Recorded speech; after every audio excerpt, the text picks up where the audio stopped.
Bagaimana kalau saya katakan bahwa cara terbaik untuk menanam wortel yang mulus atau lobak yang renyah adalah dengan melakukan semuanya secara salah.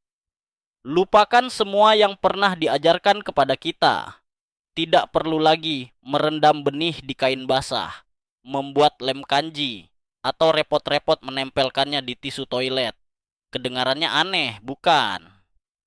Kita terbiasa berpikir bahwa tanpa ritual rumit itu, tanaman tidak akan tumbuh. Tapi hari ini, saya akan tunjukkan sebuah metode yang bukan cuma berhasil, tapi hasilnya jauh lebih baik. Metode yang akan mengubah pandangan Anda terhadap sebungkus benih kering dari yang awalnya dianggap sebagai pekerjaan berat menjadi tugas ringan yang selesai dalam 5 menit. Kita akan menanam benih kering begitu saja, lalu lupakan. Dan hebatnya, siput atau hama lainnya pun tidak akan mengganggu. Siap untuk mendobrak sistem dan mendapat panen melimpah tanpa perlu kerja keras. Simak baik-baik. Mari kita pikirkan sejenak dari mana asal semua kerumitan ini. Mengapa orang tua atau nenek kita dulu menghabiskan waktu berjam-jam hanya untuk menyiapkan benih? Jawabannya sederhana. Karena rasa tidak yakin dan keinginan untuk mengendalikan segalanya. Dulu, daya tumbuh benih varietas lama tidak terlalu bagus, dan kualitas benih yang dijual pun seringkali mengecewakan. Itulah mengapa orang-orang mencoba membantu alam. Benih direndam untuk melihat mana yang masih hidup, lalu disemai lebih awal agar lebih kuat. Muncul juga ide menggunakan pita perekat agar tanaman tidak tumbuh terlalu rapat dan tidak perlu repot menjarangkannya. Belum lagi penggunaan gel atau cairan kental untuk menjaga kelembapan benih yang kecil. Setiap temuan ini memang menyelesaikan satu masalah, tapi akhirnya malah mengubah proses menanam yang harusnya simpel menjadi urusan teknik yang sangat rumit. Kita terlalu sibuk memperbaiki alam sampai lupa pada intinya. Sebutir benih adalah mekanisme sempurna yang diciptakan untuk bertahan hidup. Di dalamnya sudah ada semua yang dibutuhkan. Tugas kita bukanlah merepotkannya, melainkan cukup menyediakan kondisi dasar yang tepat. Hari ini, kita akan kembali ke cara alami, namun dengan pemahaman yang jauh lebih cerdas. Kesalahan pertama dan yang paling utama yang harus kita hentikan adalah kebiasaan merendam benih-benih kecil. Coba bayangkan sebutir benih wortel yang mungil. Kulit luarnya adalah perisai alami, semacam baju zirah yang melindungi bakal tanaman dari segala gangguan. Kulit ini sangat peka dalam merasakan kelembapan dan suhu tanah. Begitu kondisi lingkungan sudah stabil dan ideal, barulah dia memberikan sinyal untuk mulai tumbuh. Namun, apa yang sering kita lakukan? Kita merendamnya di dalam wadah air. Tanpa sadar, kita sedang membohongi benih tersebut. Kita memberi sinyal palsu bahwa sekarang waktunya, sehingga benih itu membengkak dan bahkan mulai mengeluarkan akar kecil yang sangat rapuh. Lalu, kita mengambil makhluk mungil yang baru saja terbangun ini dan memindahkannya ke lahan terbuka dengan kondisi yang jauh berbeda. Di sana, tanah bisa saja lebih dingin, lebih kering, atau lebih padat. Bagi benih, ini adalah guncangan atau stres yang luar biasa. Akibatnya, banyak benih yang tidak sanggup bertahan dan akhirnya mati. Bandingkan dengan benih kering yang langsung ditanam di tanah. Ia akan beradaptasi secara perlahan dan alami. Benih itu sendiri yang akan menentukan kapan momen terbaik untuk bangun. Ia terbangun langsung di rumah tetapnya, tanpa stres dan tanpa perlu berpindah tempat. Itulah sebabnya tunas yang berasal dari benih kering biasanya tumbuh jauh lebih kuat dan jauh lebih sehat. Musuh kedua para pekebun yang akan kita singkirkan hari ini adalah penggunaan pita benih buatan sendiri dan benih granul pabrikan. Kelihatannya praktis ya, menempelkan benih di atas kertas dengan jarak rapi supaya tidak perlu repot menjarangkan tanaman nanti. Tapi kenyataannya, cara ini justru menyulitkan. Pertama, ini sangat membuang waktu. Duduk berjam-jam dengan pinset dan lem kanji hanya untuk menyiapkan benih itu benar-benar pekerjaan yang melelahkan. Kedua, kertas dan lem bisa menjadi penghalang bagi tunas yang baru tumbuh. Apalagi kalau tanah mengeras setelah terkena hujan, tunas muda seringkali tidak kuat menembus lapisan kertas tersebut. Lalu bagaimana dengan benih berbentuk pelet atau granul? Produsen memang menjanjikan perlindungan dan nutrisi tambahan. Namun, agar lapisan itu bisa larut, benih butuh kelembapan yang sangat tinggi dan konsisten. Kalau Anda telat menyiram sehari saja, lapisan itu akan mengeras seperti kapsul semen, dan benih pun akan terjebak di dalamnya tanpa bisa tumbuh. Nah, metode malas yang saya bagikan ini akan menghindari semua masalah tersebut. Kita akan mendapatkan hasil semai yang rapi dengan cara yang jauh lebih simpel, tanpa lem dan tanpa lapisan tambahan. Kita hanya akan menggunakan satu bahan sederhana yang sangat mudah didapatkan. Sekarang, mari kita bahas soal gel dan hidrogel yang sering dianggap sebagai solusi ajaib saat musim kemarau. Iklan-iklan di luar sana selalu menampilkan gambaran yang menggiurkan. Butiran gel menyerap air, lalu perlahan mengalirkannya ke akar tanaman.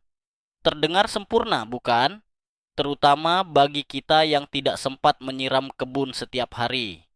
Tapi, mari kita bedah lebih dalam. Pertama, soal kualitas. Produk yang murah seringkali mengandung bahan kimia berbahaya yang pastinya tidak ingin kita temukan di dalam sayuran yang kita konsumsi. Kedua, sifat gel ini sebenarnya seperti pisau bermata dua. Ia tidak hanya memberi air, tapi juga bisa berbalik menyedot kelembapan langsung dari akar jika kondisi tanah di sekitarnya menjadi terlalu kering. Bukannya membantu, gel ini justru bisa menjadi faktor tambahan yang membuat tanaman cepat layu. Kabar baiknya, kita sebenarnya bisa mendapatkan efek penyimpanan air yang sama, bahkan lebih baik, dengan cara yang benar-benar gratis dan alami. Cara ini tidak hanya menjaga kelembapan, tapi juga memperbaiki struktur tanah sekaligus memberi makan cacing-cacing tanah. Penasaran? Teknik ini disebut mulsa. Inilah kunci utama dari metode kebun malas kita yang memungkinkan Anda untuk benar-benar meninggalkan tanaman dalam waktu lama tanpa rasa khawatir. Sebelum mulai menanam, kita perlu memahami filosofi sebuah benih. Apa sebenarnya yang dibutuhkan benih agar tumbuh dengan bahagia? Hanya 3 hal sederhana: kontak langsung dengan tanah yang lembab, asupan oksigen, dan suhu yang tepat. Itu saja. Tugas kita adalah memastikan ketiga kondisi ini terpenuhi dengan usaha seminimal mungkin. Lupakan kebiasaan mencangkul lahan sampai bercucuran keringat. Itu tidak perlu, bahkan bisa merugikan karena merusak struktur alami tanah dan membunuh mikroorganisme baik di dalamnya. Yang kita butuhkan hanyalah lapisan atas tanah yang gembur, sedalam 15 hingga 20 cm. Alat yang paling ideal untuk ini adalah alat penggembur tangan atau kultivator. Fokus kita bukan membalik lapisan tanah, melainkan hanya menggemburkan bagian atasnya agar terasa ringan dan memiliki sirkulasi udara yang baik. Jika tanah Anda cenderung padat atau liat, disinilah Anda perlu bekerja keras sekali saja untuk mencampurnya dengan bahan penggembur seperti pasir, kompos, atau gambut. Anggap ini sebagai investasi jangka panjang. Begitu Anda berhasil menciptakan kasur empuk bagi benih, di tahun-tahun berikutnya Anda cukup menggemburkannya sedikit saja sebelum mulai menanam kembali. Nah, bedengannya sudah siap. Tanahnya sudah gembur banget, empuk seperti bantal. Sekarang saatnya kita buat alur tanamnya. Di sini ada sedikit rahasia. Jangan buat alurnya terlalu dalam. Untuk benih-benih kecil seperti wortel, ada sowa atau seledri. Kedalaman yang pas itu cuma 1-2 cm saja, jangan lebih. Kalau dikubur terlalu dalam, tunas kecilnya bakal kehabisan tenaga buat menembus tanah mencari matahari. Alhasil, saat muncul ke permukaan, tanamannya sudah layu dan lemah. Gimana cara buat alur yang sempurna? Caranya gampang banget. cukup ambil gagang cangkul atau kayu yang lurus, letakkan di atas bedengan, lalu tekan sedikit ke bawah. Hasilnya, kita dapat jalur tanam yang rata dan tidak terlalu dalam. Ini jauh lebih baik daripada pakai cangkul yang kedalamannya nggak menentu, yang seringkali bikin benih malah terpapar di permukaan atau justru terkubur hidup-hidup. Sederhana dan rapi, itulah kunci sukses kita. Nah, sekarang saatnya trik ajaib. Gimana caranya tabur benih kecil supaya rata tanpa harus pegal bungkuk-bungkuk berjam-jam cuma buat menjarangkan tanaman nanti? Lupakan deh cara lama nabur benih pakai cubitan tangan, hasilnya nggak bakal pernah rata. Bahan rahasia yang saya maksud tadi adalah pasir sungai kering. Atau kalau mau, pakai ampas kopi juga bisa, malah ampuh buat usir hama. Caranya simple, ambil wadah kecil, misalnya toples. Isi dengan setengah gelas pasir, lalu masukkan 1 bungkus benih wortel. Tutup rapat, terus kocok kuat-kuat kayak lagi pakai shaker. Hasilnya, benih akan tercampur sempurna dengan pasir. Sekarang, tugas kita bukan lagi menanam, tapi seolah sedang membumbui lubang tanam dengan campuran ini. Butiran pasir bakal menjaga jarak antar benih supaya nggak menempel satu sama lain. Plus, warna pasir yang terang bakal kelihatan jelas di atas tanah yang gelap, jadi Anda bisa dengan mudah mengontrol kerapatannya. Menabur benih dengan cara seperti menggarami. Barisan tanah ini rasanya hampir seperti meditasi. Jangan terburu-buru. Berjalanlah perlahan di sepanjang bedengan, sambil menuangkan campuran dari wadah dalam aliran tipis yang stabil. Anda akan langsung melihat betapa hasilnya jauh lebih merata dibandingkan cara tanam biasa. Tidak perlu mengejar jarak yang sempurna antar benih. Biarkan saja ada bagian yang sedikit rapat atau agak renggang. Biarlah alam yang mengatur sisanya. Lagi pula, tidak semua benih akan berkecambah, jadi sedikit kepadatan di awal justru bermanfaat. Ini menciptakan persaingan alami yang memacu tunas untuk tumbuh lebih kuat dan menjulang tinggi ke arah cahaya. Tujuan kita bukanlah akurasi yang kaku, melainkan menciptakan suasana yang alami. Begitu selesai dengan 1 baris, lanjutkan ke baris berikutnya. Menanam 1 bedengan standar dengan cara ini paling hanya butuh waktu 5-10 menit. Bandingkan dengan waktu berjam-jam yang dihabiskan jika Anda harus menempelkan benih satu persatu di kertas. Penghematan waktu dan tenaganya sangat terasa. Benih sudah tertata rapi di dalam alur tanam. Lalu, apa langkah selanjutnya? Sekarang kita masuk ke tahap yang paling krusial, yaitu menutupnya. Disinilah banyak orang sering melakukan kesalahan fatal. Biasanya, para pekebun langsung menarik tanah dari pinggiran alur menggunakan cangkul. Akibatnya, benih tertutup oleh lapisan tanah yang berat, padat, dan seringkali berbongkah-bongkah. Begitu terkena hujan atau disiram, lapisan ini akan mengeras dan membentuk kerak yang kuat. Anda pasti pernah melihat pemandangan ini. Tanah tampak retak-retak, sementara tunas yang masih rapuh tidak sanggup menembusnya dan akhirnya mati di bawah tanah. Kita akan pakai cara yang lebih cerdik. Kita siapkan bahan penutup khusus. Pilihan terbaiknya adalah campuran kompos yang sudah diayak atau gambut dengan tanah dari bedengan tadi, dengan perbandingan 1:1. Campuran ini sangat ringan, gembur, dan kaya nutrisi. Yang paling penting, ia tidak akan pernah mengeras menjadi kerak. Cukup ambil wadah berisi campuran ini, lalu taburkan secara perlahan dengan tangan ke atas alur tanam Anda. Pastikan lapisannya tipis saja, jangan lebih dari 1 cm. Bedengan sudah ditanam dan ditutup dengan lapisan tanah yang gembur. Sekarang saatnya masuk ke tahap paling krusial, penyiraman pertama. Tujuannya adalah memastikan benih menyatu sempurna dengan tanah dan mendapatkan cadangan air awal yang cukup. Sekali lagi, jangan gunakan selang dengan tekanan air yang kuat. Semprotan yang kencang hanya akan merusak lapisan tanah atas, sehingga benih bisa mencuat ke permukaan atau malah hanyut berkumpul di satu titik. Alat yang paling ideal adalah gembor dengan kepala pancuran halus yang memberikan efek seperti hujan rintik-rintik. Siramlah seluruh permukaan bedengan secara merata dan menyeluruh.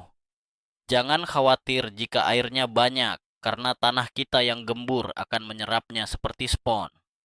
Air akan meresap ke bawah, memadatkan tanah di sekeliling benih, dan menghilangkan rongga udara di dalamnya. Justru penyiraman pertama yang melimpah namun lembut inilah yang menjadi pemicu bagi setiap benih. Benih-benih tersebut akan menerima sinyal. Air sudah ada, kondisi sudah stabil, saatnya untuk mulai tumbuh. Setelah tahap ini, kita akan masuk ke langkah utama yang membuat kita bisa sedikit melupakan bedengan ini sejenak. Inilah rahasia utama berkebun praktis tanpa ribet, mulsa. Segera setelah disiram, saat tanah masih basah, kita tutupi seluruh permukaan bedengan dengan lapisan mulsa. Bahannya apa saja? Apapun yang organik dan ringan, seperti rumput kering, jerami, atau dedaunan gugur. Lapisannya jangan terlalu tebal, cukup sekitar 3-4 cm saja, supaya tidak menghambat pertumbuhan tunas. Tapi juga jangan terlalu tipis. Apa sih hebatnya mulsa? Wah, manfaatnya luar biasa. Pertama, mulsa berfungsi seperti selimut yang menahan penguapan air dari tanah. Ini artinya kita tidak perlu menyiram tanaman setiap hari. Di banyak wilayah, kita bahkan tidak perlu menyiram lagi sampai bibit mulai muncul. Kedua, mulsa melindungi tanah dari perubahan suhu yang ekstrim, sehingga menciptakan iklim mikro yang stabil. Ketiga, mulsa mencegah terbentuknya kerak keras di permukaan tanah yang bisa merusak tanaman. Dengan mulsa, tanah di bawahnya akan selalu terasa gembur dan lembab. Tapi, mulsa punya satu lagi keajaiban yang sangat berkaitan dengan tema video kita kali ini. Mulsa adalah benteng pertahanan terbaik melawan serangan siput dan bekicot. Hama-hama ini sangat rakus terhadap tunas muda yang baru tumbuh. Mereka sanggup menghancurkan seluruh hasil kerja keras Anda hanya dalam semalam. Biasanya, para pekebun akan melakukan perang terbuka dengan memasang jebakan bir, menaburkan bahan kimia, atau garam. Padahal, itu semua sangat merepotkan. Perlu diingat, siput membutuhkan permukaan yang lembab untuk bisa bergerak. Nah, apa yang mereka temukan di bedengan kita? Lapisan jerami atau rumput kering yang tajam dan kasar. Bagi mereka, merayap di atas permukaan seperti ini adalah siksaan yang luar biasa. Alhasil, mereka tidak akan mau mendekat dan lebih memilih mencari mangsa yang lebih mudah di lahan tetangga yang tanahnya terbuka dan basah. Jadi, hanya dengan satu langkah sederhana, yaitu menutup tanah dengan mulsa, kita langsung menyelesaikan banyak masalah sekaligus. Menjaga kelembapan, menjaga tanah tetap gembur, dan yang terpenting, melindungi tanaman dari musuh bebuyutan para tunas muda. Mari kita perhatikan bagaimana proses benih tumbuh di bawah lapisan mulsa. Bayangkan sebutir benih yang terbaring di dalam tanah yang hangat, lembab, dan gembur. Saat mulai terbangun, ia akan menjulurkan akarnya ke bawah dan tunasnya ke atas. Tunas ini dengan mudah menembus lapisan tanah hingga menyentuh mulsa. Bagi tanaman kita, ini bukanlah penghalang. Ia akan dengan mudah menemukan celah di antara helaian rumput atau jerami untuk menuju cahaya matahari. Lalu, apa yang terjadi dengan gulma? Benih gulma pun ikut tumbuh, namun sebagian besar dari mereka, terutama jenis gulma semusim, tidak akan sanggup menembus tebalnya lapisan mulsa. Mereka kehabisan energi karena kekurangan cahaya. Dengan begitu, mulsa berfungsi sebagai herbisida alami yang efektif menekan pertumbuhan tanaman liar. Hasilnya, kita mendapatkan bedengan yang bersih dengan barisan tanaman yang tumbuh rapi. Kalaupun perlu menyiangi, tugas Anda akan sangat ringan. Anda cukup mencabut beberapa gulma paling kuat yang masih nekat menerobos keluar. Nah, benih sudah ditanam, disiram, dan mulsa pun sudah terpasang. Terus, apa langkah selanjutnya? Sekarang tiba saatnya bagian yang paling menyenangkan. Kita lupakan sejenak. Selama 1, 2, atau bahkan 3 minggu ke depan, tergantung cuaca dan jenis tanamannya. Bedengan ini tidak butuh perhatian khusus dari kita. Anda tidak perlu lagi repot-repot menenteng gembor setiap sore. Tidak perlu bolak-balik mengecek apakah siput sudah menghabiskan segalanya. Dan tidak perlu lagi menggemburkan tanah yang mengeras sehabis hujan. Sekarang Anda bebas melakukan hal lain. Menanam tomat, menata area santai, atau sekadar duduk manis sambil minum teh di teras. Biarkan alam yang bekerja untuk Anda. Benih akan mulai berkecambah saat mereka siap. Mulsa akan menjaga kelembapan tanah tetap terjaga, dan hama pun akan menjauh dengan sendirinya. Inilah yang disebut bekerja selaras dengan alam, bukan melawannya. Anda sudah menciptakan kondisi awal yang sempurna, dan sekarang sistem ini bekerja secara mandiri. Ini bukan hanya menghemat banyak waktu, tapi yang lebih penting, membebaskan Anda dari rasa cemas yang tidak perlu. Seiring berjalannya waktu, tunas-tunas hijau mulai muncul menembus lapisan mulsa. Ini adalah momen yang paling membahagiakan bagi setiap pekebun. Lihat, bibit kita sudah mulai tumbuh.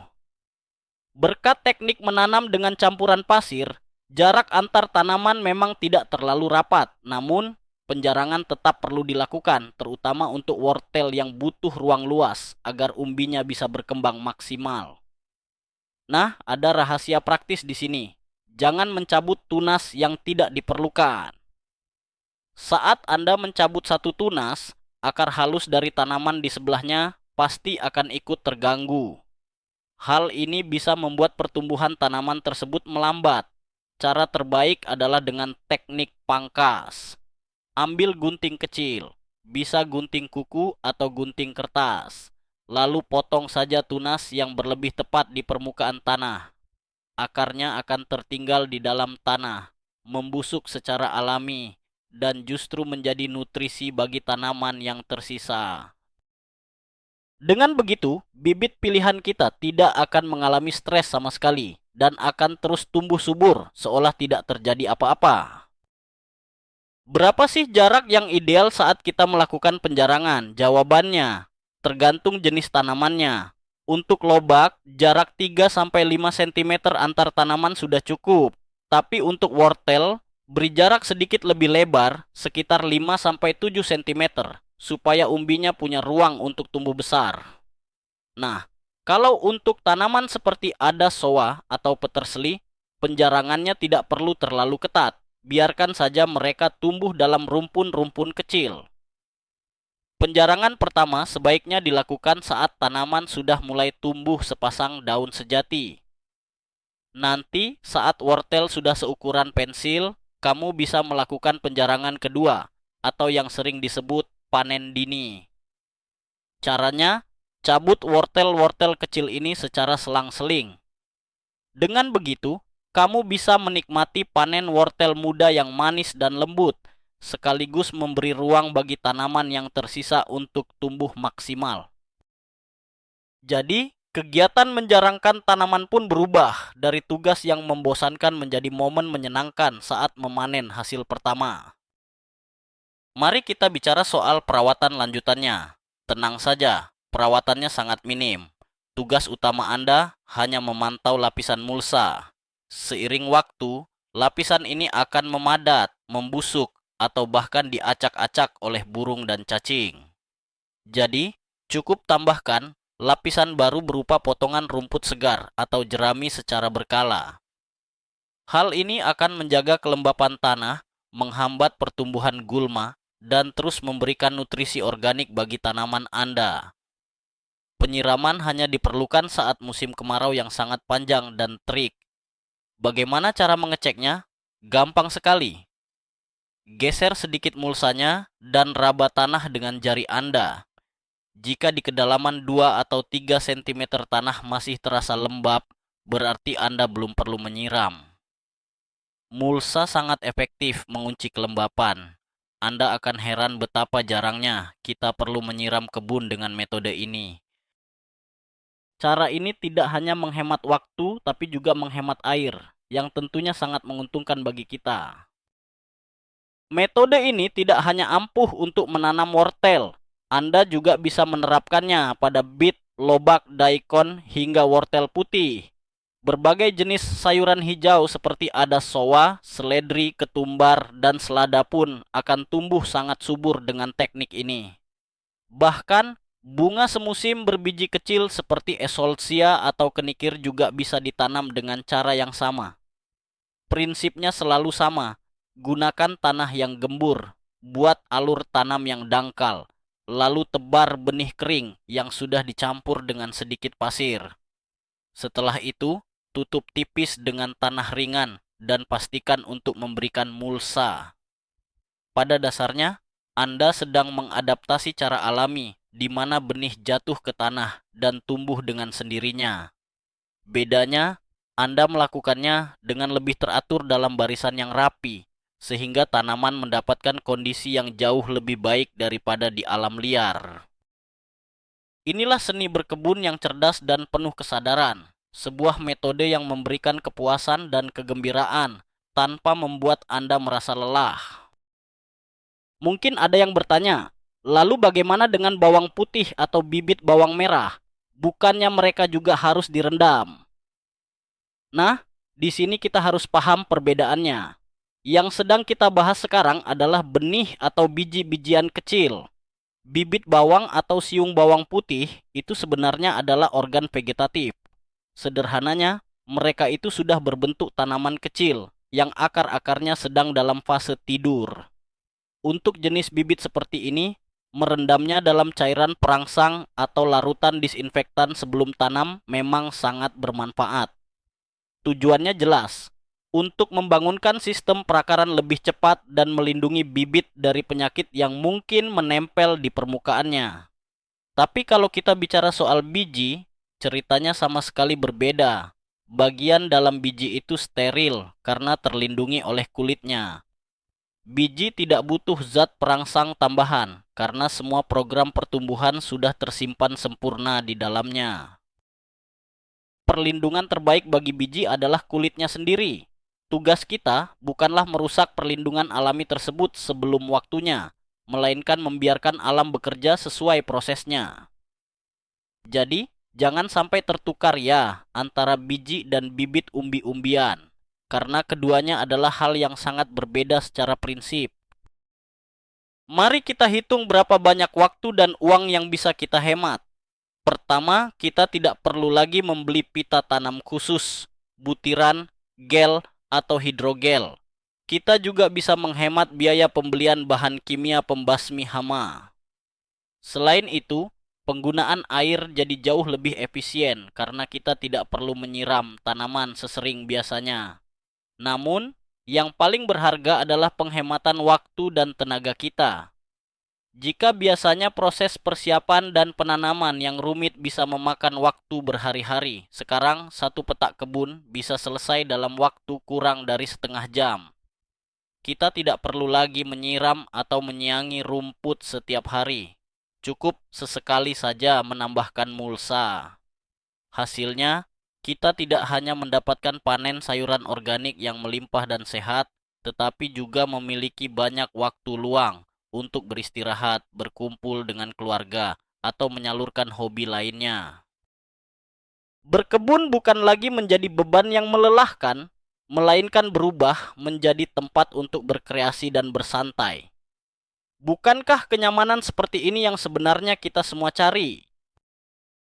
Pada akhirnya, metode berkebun santai ini bukan sekadar kumpulan teknik agrikultur. Ini adalah sebuah perubahan paradigma, sebuah transisi dari mencoba menaklukkan alam menjadi bekerja sama dengannya. Kita tidak lagi melihat tanah hanya sebagai media yang perlu disuntikan bahan kimia, melainkan sebagai sebuah organisme hidup.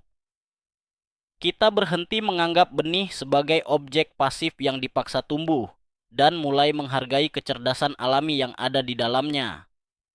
Kita memanfaatkan limbah organik seperti potongan rumput dan mengubahnya menjadi sumber daya berharga, yaitu mulsa. Dengan begitu, kita menciptakan ekosistem kecil yang mandiri di lahan kita yang bekerja secara harmonis dan efisien. Dan bonus terbesar dari pendekatan ini bukan hanya hasil panen yang melimpah, melainkan kepuasan mendalam karena kita tahu bahwa kita telah bertindak selaras dengan hukum alam. Cobalah, dan Anda tidak akan pernah ingin kembali ke metode lama yang menguras tenaga.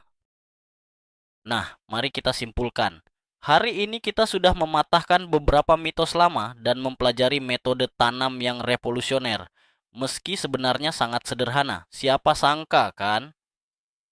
Ternyata, rahasia bibit tumbuh sempurna bukan dengan cara yang rumit, tapi justru dengan menyederhanakannya. Lupakan soal merendam benih, pakai lem kanji, atau gel. Caranya simpel saja. Gemburkan tanah, campur benih kering dengan pasir kering, lalu taburkan seperti sedang menabur garam di parit kecil yang dangkal. Tutupi dengan sedikit tanah, dan yang paling penting, berikan lapisan mulsa yang tebal. Mulsa inilah kunci utamanya. Dia yang menjaga kelembapan, menghalau siput, dan mencegah rumput liar tumbuh. Metode ini bukan cuma menghemat waktu Anda, tapi juga mengembalikan kita pada cara kerja alami. Benih itu sudah tahu kapan waktunya untuk tumbuh. Tugas kita hanyalah menyiapkan rumah yang aman dan nyaman bagi mereka. Terima kasih sudah menonton video ini sampai selesai. Saya harap cara ini bisa mengubah sudut pandang Anda tentang berkebun dan membuatnya jadi jauh lebih menyenangkan. Jangan lupa klik tombol subscribe supaya tidak ketinggalan tips sederhana dan jenius lainnya. Berikan like jika video ini bermanfaat bagi Anda.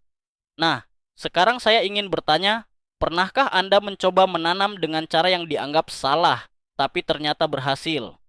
Apa tips berkebun paling praktis, atau mungkin paling malas, tapi efektif, yang pernah Anda coba? Yuk, bagikan pengalaman Anda di kolom komentar. Mari kita kumpulkan ensiklopedia berkebun simple versi kita sendiri.